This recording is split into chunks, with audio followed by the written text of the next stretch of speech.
C'est l'heure de Banyuls TV, plongée dans le décor.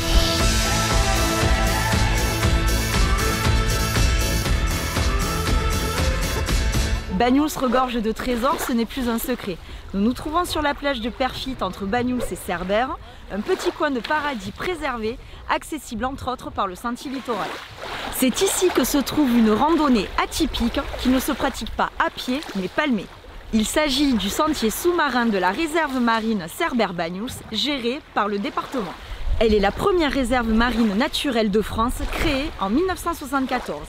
En 2018, elle reçoit 2 récompenses, la réinscription sur la liste verte de l'IUCN et le statut de refuge mondial pour la mer. Seuls 10 sites au monde en sont détenteurs.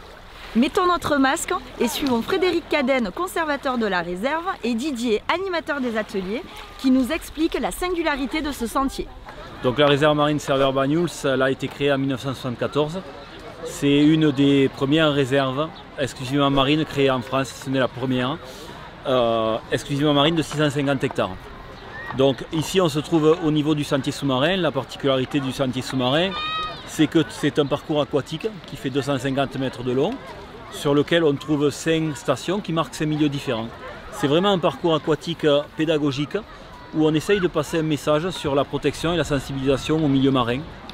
Donc ça c'est important pour nous. Et les gens peuvent bénéficier de ce parcours en toute sécurité puisqu'il est balisé avec des bouées sur lesquelles on peut s'accrocher et sur lesquelles on peut prendre l'information avec les panneaux qui sont immergés. Habituellement, nous louons du matériel, Palme Masque et Tuba. Et Tuba FM, c'est la particularité aussi de ce sentier sous-marin. Cette année, en raison de la crise sanitaire, malheureusement, on n'a pas pu mettre en place cette location. Donc ça, le sentier sous-marin, c'est une des missions prioritaires de la réserve, c'est l'éducation et la sensibilisation au milieu marin, sachant qu'il y a 4 autres missions au niveau de la réserve marine. C'est la surveillance du site, puisqu'on est un espace réglementé, et donc il faut une présence forte des agents de la réserve sur le site. Il y a tout ce qui est suivi scientifique, qui sont réalisés, une dizaine ou une douzaine de suivis scientifiques qui sont réalisés par an. Il y a aussi l'animation pédagogique auprès des scolaires tout au long de l'année scolaire, où on reçoit 2 classes par semaine au niveau de la réserve. Et ensuite, il y a tout ce qui est gestion des usages, avec la gestion de la pêche côtière, la gestion de la pêche de loisirs, la plongée sous-marine, puisqu'on est une zone qui attire beaucoup d'usagers. Au niveau du sentier sous-marin, la difficulté, c'est de gérer l'accueil du public. Parce que le sentier sous-marin, chaque année, attire entre 25 et 30 000 personnes. Et donc, en étant dans une réserve, il y a des protocoles, des suivis qui sont faits pour regarder quel impact il y a au niveau de ce sentier. Donc ici nous avons plein de supports pédagogiques où nous allons sensibiliser un petit peu le grand public. Alors comment les sensibiliser? On va les mettre acteurs de cette réserve marine. Donc en fait, sur les animations qu'on réalise régulièrement, on va proposer aux gens de s'impliquer dans des acteurs ici locaux, donc qu'ils soient pêcheurs, sur plongeurs. Nous allons les orienter dans cette dynamique et les mettre acteurs vraiment de la réserve marine. Donc on va les mettre dans une situation où ils sont pêcheurs professionnels et de trouver des réglementations et de comprendre les réglementations qui sont en place parce que c'est eux qui vont les mettre avec nous. Que ce soit les pêcheurs, que ce soit les plongeurs, que ce soit les plaisanciers, tout le monde. Et de ce fait, ils seront beaucoup plus impliqués et ils comprendront beaucoup mieux toutes les réglementations et le pourquoi on fait. Parce qu'en fait, ce n'est pas forcément des réglementations, c'est plus des aménagements pour que nous puissions vivre avec cette nature et continuer à la protéger au maximum. Vous pouvez aussi découvrir la faune et la flore sous-marine locale en visitant l'aquarium scientifique méditerranéen que nous présente Pascal Roman.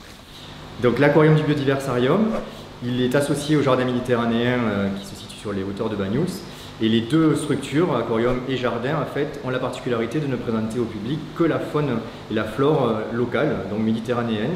L'aquarium a en plus une spécificité, c'est qu'il est associé, en fait, il est adossé au laboratoire Arago, à l'observatoire océanologique de Banyuls qui dépend de Sorbonne Université.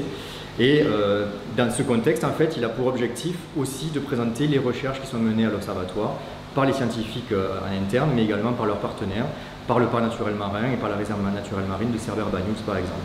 Donc dans cet aquarium, on ne va voir que la faune et la flore marine locale, encore une fois, au sein des bassins. Et on va pouvoir aussi s'informer sur ces travaux dans un espace muséographique. Très régulièrement dans la journée, il y a des animations qui sont menées pour découvrir les espèces au sein de bassins de découverte. Ces espèces sont montrées avec une caméra et un animateur permet d'expliquer au public toutes les spécificités de ces espèces. Il y a des ateliers aussi dédiés par exemple à la découverte du plancton qui soit du plancton de pleine eau, mais également de la microfaune qu'on peut trouver au sein des algues.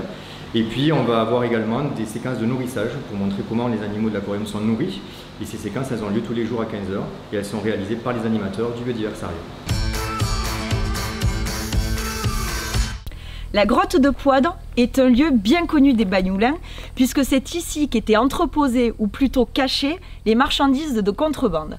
Laurent Maderne et ses complices nous rappellent que nos ancêtres n'étaient pas seulement marins, pêcheurs, vignerons, mais aussi un peu contrebandiers au caractère bien trempé. Bonjour à tous. L'association Contrebandistes de Banyuls a vu le jour en 2017 et a été intronisée par les Tribaucailles de l'Albert. Elle est composée de passionnés qui font revivre l'histoire des contrebandiers bagnoulins, qui n'hésitaient pas à braver les dangers de la mer et de la montagne pour faire passer d'Espagne en France, sans payer de taxes, des ballots de tabac, de laine, de sel et même des machines à tisser en pièces détachées.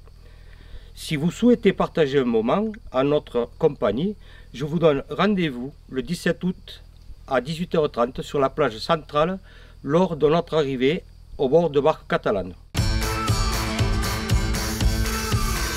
Festa Major, marché des potiers et cabaret, c'est l'agenda de la semaine.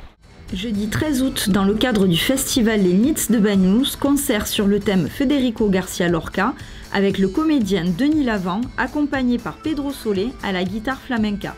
C'est à partir de 18 h à la bergerie des abeilles du domaine de la Rectorie. C'est également le jour des sardanes avec la coble Millenaria à 21 h 30 place Paul Rech. Vendredi 14 août, le Cercle Nautique Bagnoulin vous propose de les retrouver autour d'un apéro-concert sur le parvis du laboratoire Arago à partir de 19 h. À partir de 21 h 30 place Paul Rech, concert du groupe The Southern Rooster et leur reprise blues rock des années 60 et 70. Samedi 15 août, à partir de 21 h 30 place Paul Rech, Stéphane Grégory mènera sa revue cabaret des Divines Candies. Dimanche 16 et lundi 17 août, marché des potiers toute la journée aux Allées Mayol. Dimanche 16 août, le groupe de rock local Slide enflammera la place Paul Rech à partir de 21 h 30. Du lundi 17 au dimanche 23 août, c'est la Festa Major, la fête de Banyuls. On commence le lundi 17 août avec nos amis contrebandiers qui partiront à l'abordage de la plage centrale à 18 h, débarquant de leur barque catalane. Le soir, le festival 20 sur 20 pose ses valises à partir de 19 h à la bergerie des abeilles du domaine de la Rectorie pour la soirée la plus cool du monde. Mardi 18 août, animation musicale avec J Jams à 21 h 30 place Paul Rech, proposée par le bar Le Bagnoulin. Mercredi 19 août, don du sang de 14 h 30 à 18 h 30 salle Novelty. On retrouve le festival Les Nits de Banyuls avec un concert Les Guitares Improvisibles avec Valérie Duchâteau et Antoine Tatiche à 21 h, Villa Les Mimosas du domaine de la Rectorie. On termine la soirée par une animation musicale DJ Saxo Percu à partir de 21 h 30 place Paul Rech. Jeudi 20 août, escapade gourmande dans les vignes avec Terre des Templiers. Attention, réservation 48 h à l'avance. À partir de 21 h 30 place Paul Rech, folklore catalan avec la compagnie Maribel proposée par le Foumen de la Sardane.